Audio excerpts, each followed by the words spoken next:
అపోస్తుల కార్యములు 12వ అధ్యాయాన్ని మనము ధ్యానం చేస్తున్నాము. ఆదిమ అపోస్తులు ఏ విధంగా పరిచర్యను వారు ప్రాణాలకి తెగించి దేవుని కొరకు దేవుని మీద వారు ఆనుకుని ఏ విధంగా పరిచర్య చేశారన్న విషయాన్ని మనం గమనిస్తున్నాము. యాకోబుని యేసుక్రీస్తు శిష్యుడైన యాకోబుని వాళ్ళు చెరసాల్లో వేసి వారు ఆయన్ని తల నరికేయటం, ఖడ్గంతో ఆయన్ని చంపించడం, ఖడ్గంతో ఆయన్ని చంపినట్లుగా మనము లేఖనాన్ని మనం గమనిస్తున్నాము. ఆ తర్వాత పేతురును కూడా చంపడానికి ఆయన్ని చెరసాల్లో వేశారు. అయితే పేతురు యొక్క అవసరము దేవునికి ఇంకా ఉన్నది. పేతురు ఈ భూమి మీద ఇంకా పని చేయవలసిన అవసరత ఉందని మనము విన్నాం. దాని నిమిత్తము దేవుడు ఏ విధంగా పేతురు చెరసాల్లో ఉన్నప్పుడు తప్పించాడు, దేవుడు ఆయన ఏ విధంగా చెరసాల నుంచి విడిపించాడన్న విషయం మనకి ఈ 5వ వచనం నుంచి మనకు అర్థమవుతుంది. 5వ వచనం మనం గమనించినప్పుడు అపోస్తుల కార్యములు 12వ అధ్యాయము 5వ వచనం, పేతురు చెరసాలలో ఉంచబడెను, సంఘమైతే అతని కొరకు అత్యాసక్తితో దేవునికి ప్రార్థన చేయుచుండెను. పేతురు ప్రసంగించగా, పేతురు ప్రసంగం చేయగా ఒక రాత్రి వేళ ఒక దినములో 3,000 మంది రక్షింపబడి మొట్టమొదటిగా వారు సంఘముగా ఏర్పడి వారి జీవితాలు ప్రార్థన యందును సహవాసమందును రొట్టె విరుచుట యందును ఎడతెగగా వారు ప్రతిదినము కూడా ఇంటింటా కూడుకొనుచు వారు దేవుని యొక్క ప్రేమను కలిగి వారు చరాస్తులు అమ్మి దేవుని యొక్క సేవ కొరకు వారి యొక్క జీవితాలన్నింటిని కూడా ఖర్చు పెడుతూ ఆదిమ సంఘము పేతురు ద్వారా నిర్మించబడిన సంఘము, పేతురు ద్వారా స్థాపించబడిన సంఘము. ఇప్పుడు ఆ సంఘమే పేతురు కష్టంలో ఉన్నప్పుడు, పేతురు చెరసాల్లో ఉన్నప్పుడు ఆ సంఘం ఏం చేస్తుందంట? ప్రార్థన చేస్తుంది. ఎట్లా చేస్తుంది ప్రార్థన? చెరసాల్లో పేతురు ఉంచబడ్డాడు, 5వ వచనము. సంఘమైతే అతని కొరకు ఎట్లా ప్రార్థన చేస్తుంది? అత్యాసక్తితో ప్రార్థన చేయటం అంటే ఆసక్తితో ప్రార్థన చేయటం వేరు, నార్మల్గా ప్రార్థన చేయటం వేరు, అత్యాసక్తితో ప్రార్థన చేయటము వేరు. సో అత్యాసక్తితో ప్రార్థన చేసినప్పుడు దేవుడు ఆ ప్రార్థనకు ఖచ్చితంగా జవాబునిస్తూ ఉంటాడు. అబ్రహాము మనవుడైన ఇస్సాకు కొడుకైన యాకోబు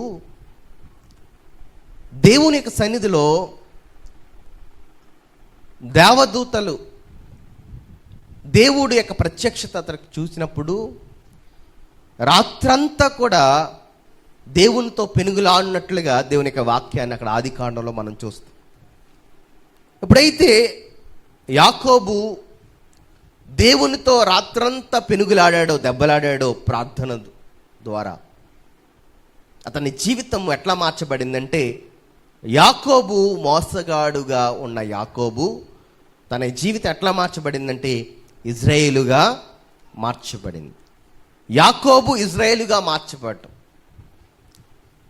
సో ఇది కేవలం ఎట్లా జరిగింది? దేవునితో పెనుగులాడడాన్ని బట్టి, దెబ్బలాడడాన్ని బట్టి, అత్యాసక్తితో ప్రార్థన చేయడాన్ని బట్టి.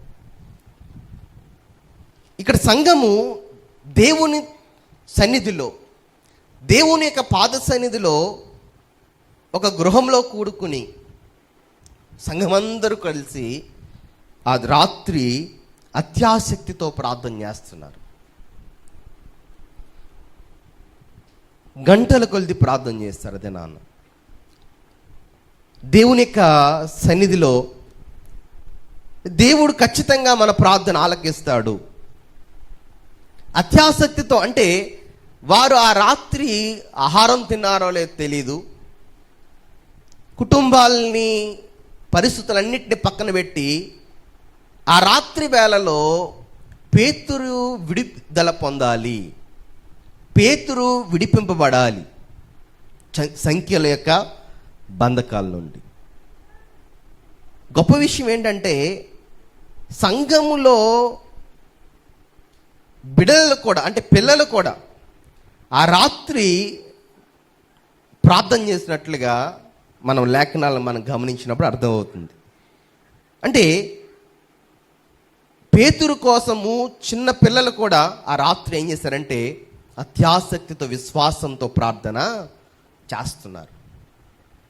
అంటే సంఘంలో చాలా రకాలైన మనుషులు ఉంటారు కదా, మనం ఈ దినాల్లో ఎట్లా అయితే ఉన్నారో ఆ దినాల్లో కూడా అట్లాగే ఉన్నారు. అంటే సేవకుడు కష్టంలో ఉన్నాడు కదా అని ఒక పెద్దలు, అందులో వస్తున్న సంఘ పెద్దలు ప్రార్థన చేద్దాం ఈ రాత్రి అని చెప్తే అందరూ వచ్చారు. కానీ అందరూ ప్రార్థన చేస్తున్నారు, కానీ కొంతమంది విశ్వాసంతో ప్రార్థన చేసే వాళ్ళు ఉన్నారు, కొంతమంది అవిశ్వాసంతో ప్రార్థన చేసే వాళ్ళు ఉన్నారు. పక్కింటి ఆవిడ వెళ్ళింది కదా, నేను వెళ్ళకపోతే బాగోదు మరలా అని వచ్చిన వాళ్ళు ఉన్నారు ఆ రాత్రి. ఏదైనా మట్టికి రకరకాలమైన ప్రజలు రకరకాలైన ఆలోచనలతో వారు ఆ స్థలంలోకి వచ్చి ప్రార్థన చేస్తున్నారు. కొంతమంది హృదయపూర్వకంగా ప్రార్థన చేస్తున్నారు, కొంతమంది పెదవులతో ప్రార్థన చేస్తున్నారు. ఏదేమైనప్పటికీ కొంతమంది మాత్రం అక్కడ విశ్వాసంతో దేవుడు ఖచ్చితంగా కార్యం చేస్తాడు. ఆ విశ్వాసంతో ప్రార్థన చేసే వాళ్ళు చిన్నపిల్లలు కూడా ఉన్నారు. అంటే దేవుడి మీద ఉన్న నమ్మకం అలాంటిది. వారికి అత్యాసక్తితో సంఘం ప్రార్థన చేస్తుంది. ప్రార్థన చేసినప్పుడు పరలోకము ఆ ప్రార్థన ఏం చేస్తుంది? ఆలకిస్తుంది కదా. సో ఎప్పుడైతే భూమి మీద ఇద్దరు కలిసి దేని నిమిత్తమైతే ప్రార్థన చేస్తారో అది పరలోకంలో తెరవబడుతుందని, ఇద్దరు కలిసి భూమి మీద దేన్ని విడుదల కొరకైతే ప్రార్థన చేస్తారో అది విడుదల పొందుతుందని దేవుని యొక్క లేఖనాలు మనకి యేసుక్రీస్తు తన యొక్క పరిచర్య దినాల్లో ఆయన తెలియపరుస్తూ ఉంటాడు. అంటే ఒక ఇద్దరు కలిసి విశ్వాసంతో ఒక సంఘటన కోసం మనం ప్రార్థన చేస్తున్నప్పుడు, ఒక అప్పు నుండి విడుదల, ఒక అనారోగ్యం నుండి విడుదల, ఒక పాపం నుండి విడుదల, లేదా దేవుని యొక్క రాజ్యం నుండి మనకు దేవుడు ఇచ్చే ఆశీర్వాదం గురించి, మూయబడిన ఆశీర్వాదాలు తెరవబడాలని ప్రార్థన చేసిన, మన యొక్క సంఖ్యలు కట్లు బాధల నుండి విడుదల పొందాలని ప్రార్థన చేసిన, అత్యాసక్తితో ప్రార్థన చేస్తే గనక ఆ ప్రార్థనకు దేవుడు జవాబులు ఖచ్చితంగా ఇస్తాడని మనము చరిత్రలో జరిగిన సంఘటనలను బట్టి, మన జీవితంలో అనేకమైన మనం ఎదురు చూసిన లేదా మనం జీవితంలో మనం పొందిన అనేకమైన అద్భుతాలను బట్టి ప్రార్థన శక్తి మన జీవితంలో మనము పొందిన వారమే. ఆ రాత్రి పేతురు సంఖ్యలతో బంధించారు. పేతురు తప్పించుకోవడానికి ఏమాత్రము అవకాశం లేదు. మనం పైన గమనించినప్పుడు, ఆ వాక్యం మనం గమనించినప్పుడు పేతురు అటుపక్క ఇటుపక్క సైనికుడు ఉన్నాడు, బయట సైనికులు ఉన్నారు, పోలీసు వాళ్ళు ఉన్నారు. ఈ గొలుసుల చేత, సంఖ్యల చేత ఏం చేశారు? ఇతన్ని బంధించేశారు. అంటే ఇతడు ఏదో చాలా నేరాలు చేసిన వాడిగా, చాలా ఒక క్రూరమైన ఖైదీ అన్నట్లు కదా. కొన్నిసార్లు సమాజంలో మనం గమనించినప్పుడు మన పరిస్థితులు కూడా కొన్నిసార్లు ఈ పేతురుని ఏ విధంగా గొలుసుల చేత సంఖ్యల చేత బంధించేశారో, బయటికి వెళ్ళడానికి అవకాశం లేకుండా అటుపక్కన ఒక పోలీసులు, ఇటుపక్కన పోలీసులు, బయట సైనికులు, ఎట్లా అయితే తప్పించుకునే మార్గం లేకుండా పేతురు గారిని బంధించారో, చాలాసార్లు మన జీవితంలో కూడా మన జీవితంలో ఎదురయ్యే సమస్యలు అట్లా ఆ విధంగా ఉంటాయి. ఆర్థిక పరిస్థితులు కానివ్వండి, ఆరోగ్య పరిస్థితులు కానివ్వండి, కుటుంబ పరిస్థితులు కానివ్వండి, అంటే మనం తప్పించుకోవడానికి ఇక మార్గం లేనట్లు అన్ని ద్వారాలు మూయబడిపోతూ ఉంటాయి. ఎటు తిరిగినా మనకి అవకాశం అనేది దొరకని పరిస్థితి. సో అలాంటి పరిస్థితుల్లో పేతురు ఉన్నాడు. ఇక్కడ అలాంటి పరిస్థితుల్లో పేతురు ఉన్నాడు. అలాంటి పరిస్థితుల్లో పేతురు ఉన్నప్పుడు అతని గూర్చి ఎవరు ప్రార్థన చేస్తున్నారు? సంఘము ఎట్లా ప్రార్థన చేస్తుందంట? అత్యాసక్తితో. ఎట్లా ప్రార్థన చేస్తుంది? అత్యాసక్తితో. అంటే ఈ లోకము మీద ఆశను వారు పక్కన పెట్టి నిద్రపోదాము అనే ఆలోచన వారికి లేదు. నిద్రను త్యాగం చేశారు. ఆహారాన్ని తినకుండా ఆ దినము వారి కడుపును త్యాగం చేస్తారు. అనే పరిస్థితులను వారు పక్కన పెట్టి కేవలము వారి హృదయాల్లో వారి ఆలోచనలో ఉన్న ఒకే ఒక ఆశ, పేతురు విడుదల పొందాలి. ఎందుకంటే అతని దేవుడు అతన్ని ఇంకా వాడుకోవాల్సిన పని ఉన్నది.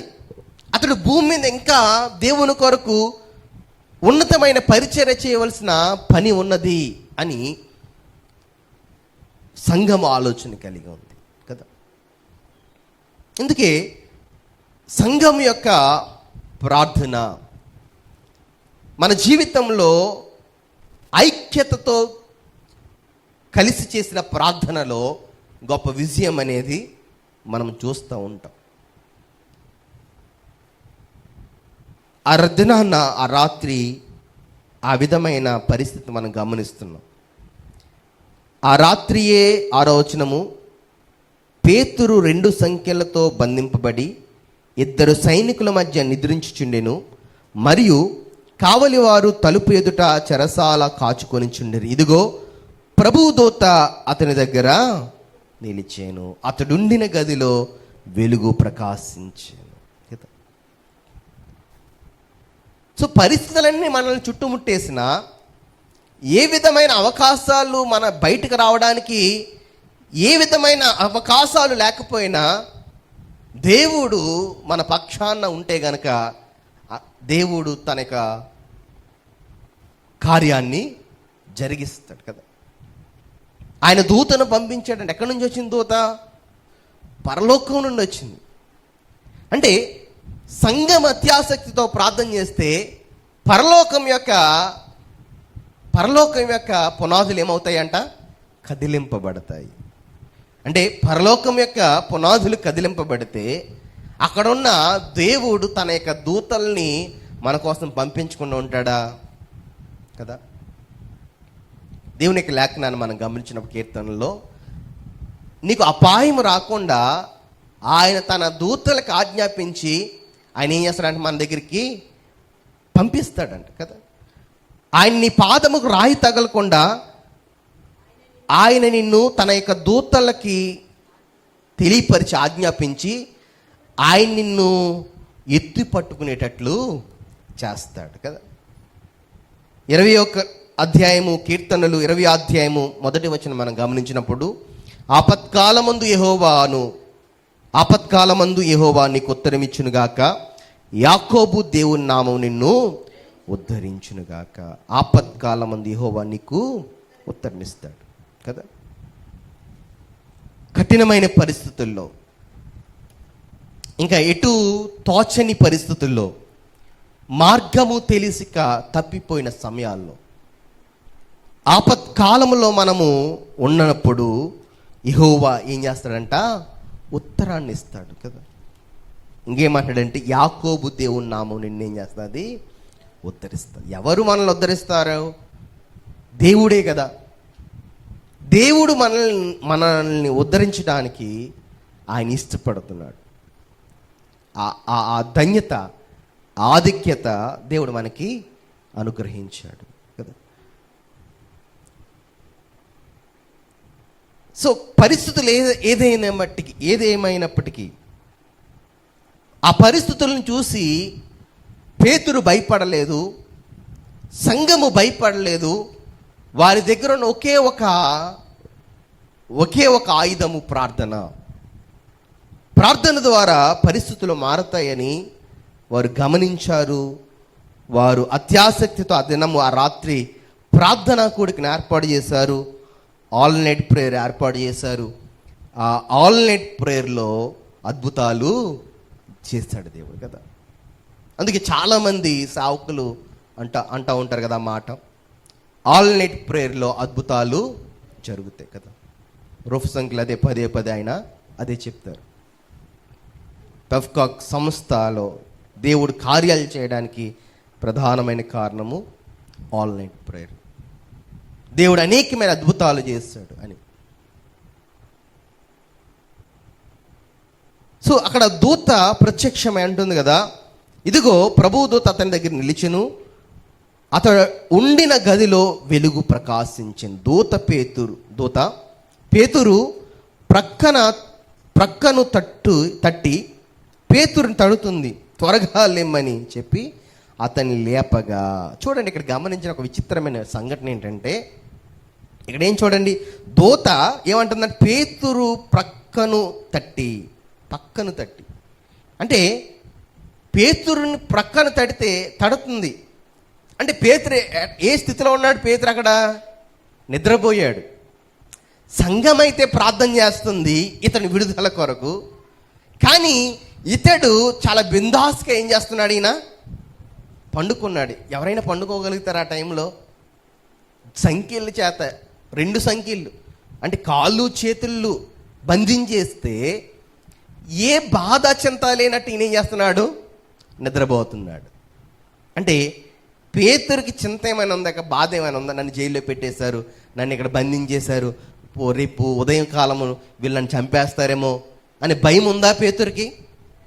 పేతురికి అసలు భయం లేదు. ఎందుకంటే బ్రతుకుట క్రీస్తే చావైతే లాభమే అన్నట్టు ఉన్నాడు. ఒకప్పుడు ఈ పేతురే పిరికివాడుగా పారిపోయి రాత్రి నిద్రపోకుండా అటు తిరుగుతూ ఇటు తిరుగుతూ నన్ను కూడా సిలివేస్తారేమో, నన్ను కూడా చంపేస్తారేమో అని భయపడుతూ తిరిగాడు ఆ రాత్రి వేళలో, ఆ చలి కాచుకుంటూ.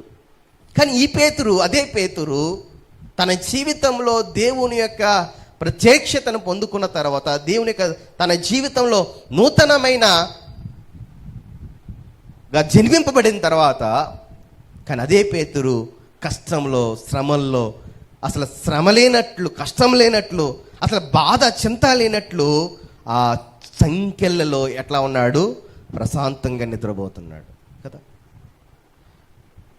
అంటే దేవుని మీద ఒకవేళ మనకు నమ్మకం ఉంటే, దేవుని మీద విశ్వాసం ఉంటే, దేవుడును నా ప్రతి ఒక్క పరిస్థితిని చూసుకుంటాడంటే, సమస్యలు, కష్టాలు, బాధలు మనల్ని నిద్రపోకుండా చేయలేవు కదా.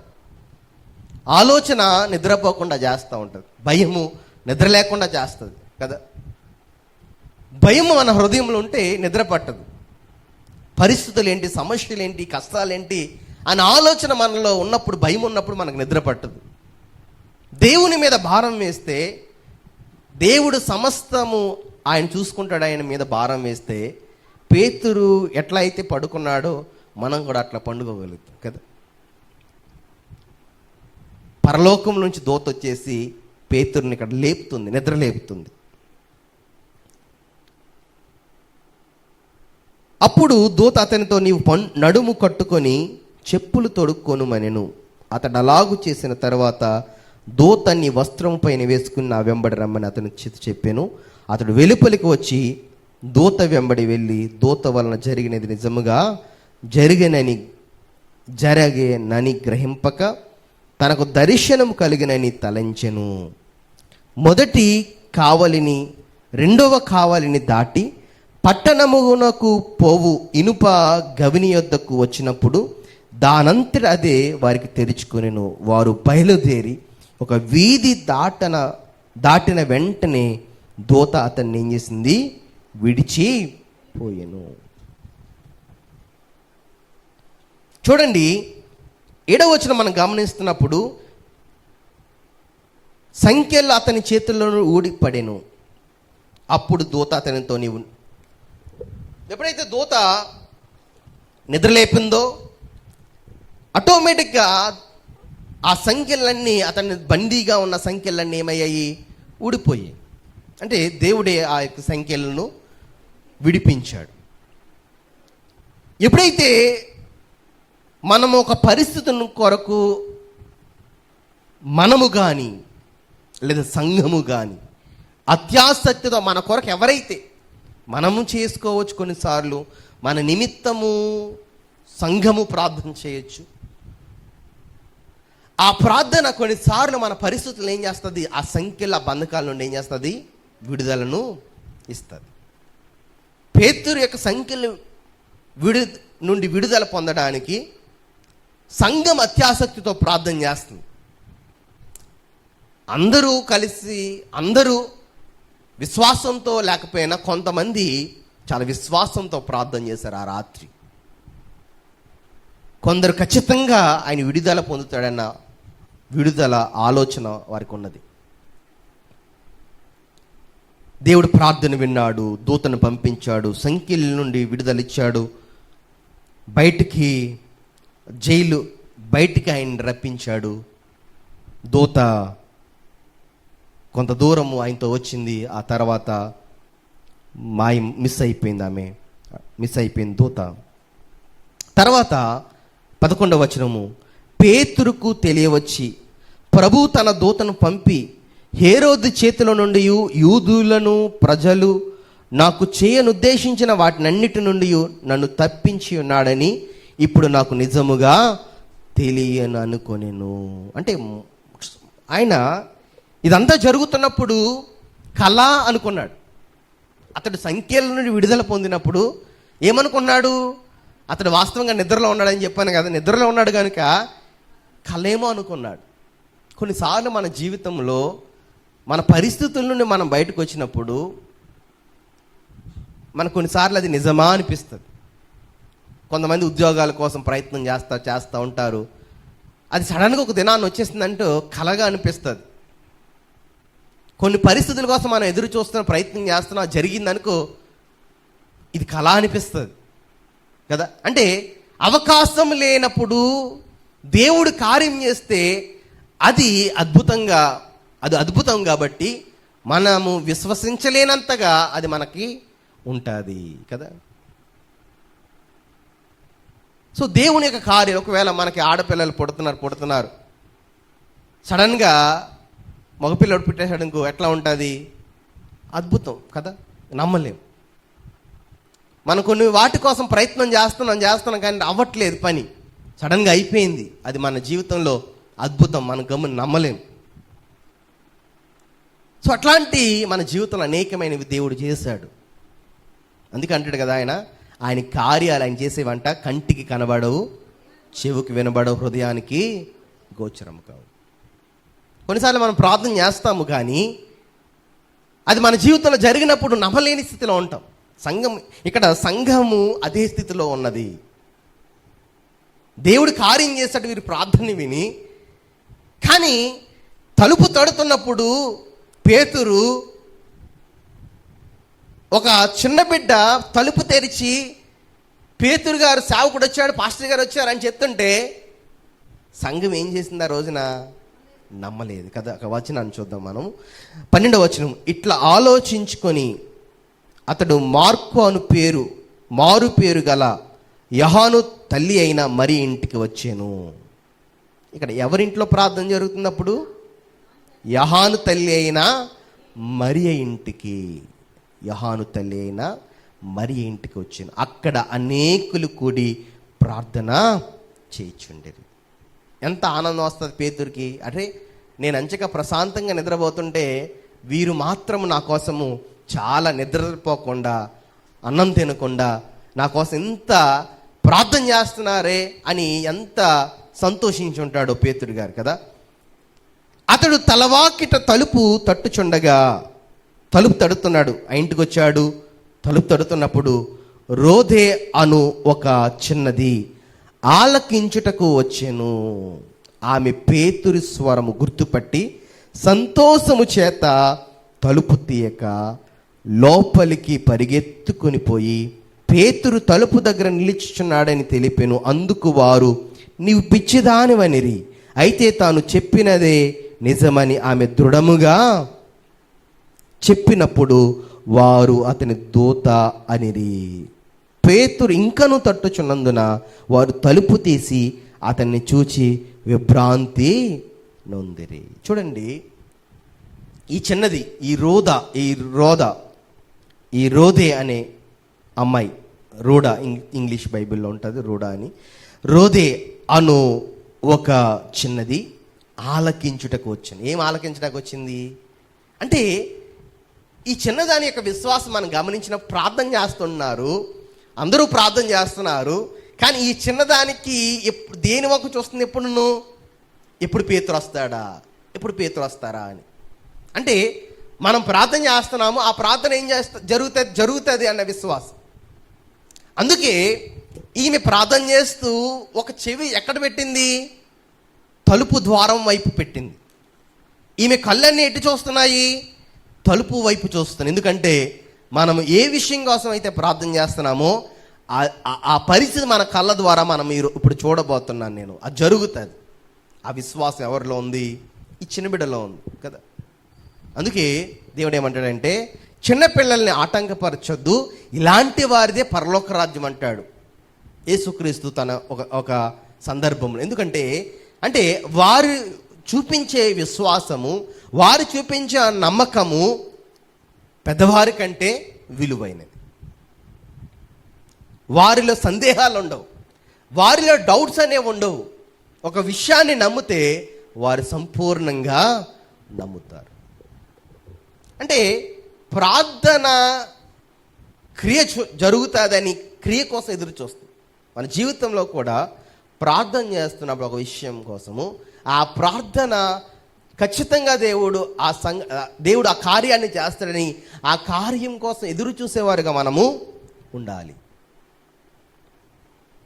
వాళ్ళు ఏం చేస్తున్నారు? పిచ్చిదానివా అన్నారు. నువ్వు పిచ్చిదానివా అంటున్నారు. కొంతసేపు దోతొచ్చిందేమో అనుకున్నారు. అంటే ఇలా అన్నారంటే వీరు చేస్తున్న ప్రార్థన మీద వీరికి నమ్మకం ఉందా? విశ్వాసం ఉందా? అల్ప విశ్వాసులారా అంటాడు. అల్ప విశ్వాసులారా అంటాడు. ఎవరిని అంటాడు? నమ్మకం లేని వాడిని కదా. మరి అల్ప విశ్వాసి అంటాడు.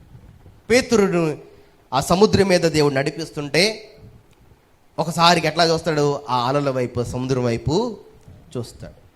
వెంటనే ములుక్కుపోవటము జరుగుతూ ఉంటుంది కదా. సో అల్ప విశ్వాసం మన పనికిరాదు. దేవుడు ఖచ్చితంగా కార్యం చేస్తాడు. నీ విశ్వాసమే నేను స్వస్థపరచును. అమ్మా, నీ విశ్వాసం గొప్పది, నీ విశ్వాసమే నిన్ను స్వస్థపరచును అంటాడు దేవుడు కదా. ధైర్యం కలిగి వెళ్ళు, నీ కుమార్తె స్వస్థపరచబడింది. సో విశ్వాసము క్రైస్తవునికి చాలా చాలా అవసరం కదా. లోకంలో చాలామంది ఉన్నారు, మనము ఉన్నాము. మన భక్తి దేని మీద ఆధారపడి ఉందంటే విశ్వాసం మీద. దేని మీద? విశ్వాసం మీద, నమ్మకం మీద కదా. మనం భక్తి విశ్వాసం మీద ఆధారపడి ఉంది కనుక ఏం చేసినా దేనికోసం చేయాలి? విశ్వాసం. దేవుడు ఇది చేస్తే దీనికి తగిన ప్రతిఫలాన్ని ఇస్తాడని విశ్వాసం ఉండాలి. విశ్వాసం లేనివాడు ఏం చేస్తాడు? ఏది చేయలేడు కదా. తగిన కాలమందు ఆయన మనల్ని హెచ్చిస్తాడని, మనల్ని దీవిస్తాడని మనం ఒక విశ్వాసంతో మనం దేవుని కొరకు ప్రార్థన చేయాలి. దేవుని సన్నిధిలో విశ్వాసంతో దేవుని యొక్క మందిరానికి రావాలి, విశ్వాసంతో ఆయనకి పరిచర్య చేయాలి, విశ్వాసంతో భక్తి చేయాలి. విశ్వాసంతో మనం ఏం చేసిన విశ్వాసం. ఎందుకంటే ఆ విశ్వాసమే మన జీవితానికి ఏమిస్తుందంటే రిజల్ట్ ఇస్తుంది. మన భక్తి దేని మీద ఆధారపడిందంటే క్రైస్తవుని యొక్క భక్తి విశ్వాసం మీద ఆధారపడింది. చిన్న బిడ్డ, బహుశా రోదే అనే చిన్న బిడ్డ, అక్కడ ఎంతమంది విశ్వాసంతో ప్రార్థన చేస్తారో మనకు తెలియదు, కానీ మనకు అర్థమవుతుంది ఈ చిన్న బిడ్డ మాత్రం చాలా విశ్వాసంతో ప్రార్థన చేస్తుంది. బహుశా ఆ ఇంట్లో 10 మంది ఉన్నారో, 20 మంది ఉన్నారో, 100 మంది ఉన్నారో తెలియదు, కానీ వారందరిలో ఎక్కువ విశ్వాసం ఎవరికి ఉంది? ఇక్కడ ఈ చిన్న బిడ్డలోనే ఉంది. బహుశా ఈ చిన్న బిడ్డ విశ్వాసంతో ప్రార్థన చేయడాన్ని బట్టి జరిగిందేమో. కొన్నిసార్లు మన ప్రార్థన కంటే, మనం అడిగేదానికంటే దేవుని ఆలోచన చాలా ప్రాముఖ్యం. అంటే దేవుడు ఒక దేవుడు ఆయన ఒక ఆలోచన కలిగి ఉంటే మనం ప్రార్థన చేసిన కొన్నిసార్లు ఒకవేళ దేవుణ్ణి అడగకపోయినా ఆయన కార్యాన్ని చేయాలనుకున్నప్పుడు ఖచ్చితంగా చేస్తాడు.